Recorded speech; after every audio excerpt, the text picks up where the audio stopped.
Talk to me about the importance of the individual versus family. I mean, I think a lot of times it's like it takes a person to really take that stand and to kind of do it and be a leader.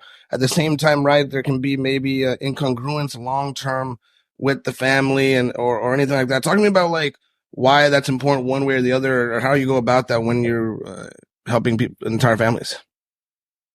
Yeah, obviously, I think when you're in a family crisis, there's a lot of conversations that come to the forefront naturally. And especially if you're going to make this decision as a family to kind of move forward. So I remember kind of doing my research and figuring out like most diseases are toxin burdens. Like I look at it like we have a bucket, right? Like consider yourself a bucket of water, and that bucket gets filled up with toxins pretty quickly because in our everyday life, even you could do the best that you could to mitigate, your bucket's still going to be spilled over, right? And especially if you're not conscientious about that.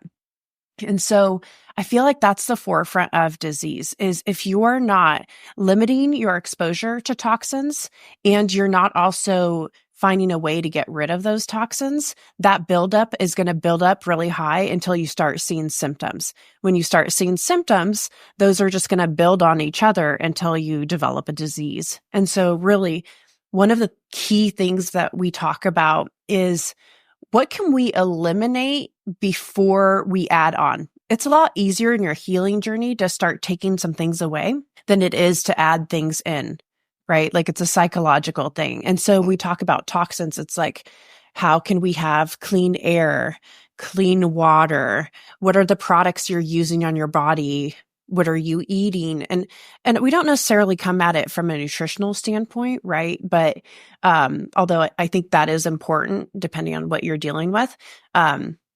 But most of us are walking around so flared up with histamine responses, you don't even know what's going on. You're like, I have 6 autoimmune conditions and this and that. And yet, really, what it is it's toxins. So how do we eliminate that toxin burden first and foremost before we move forward to adding new things in?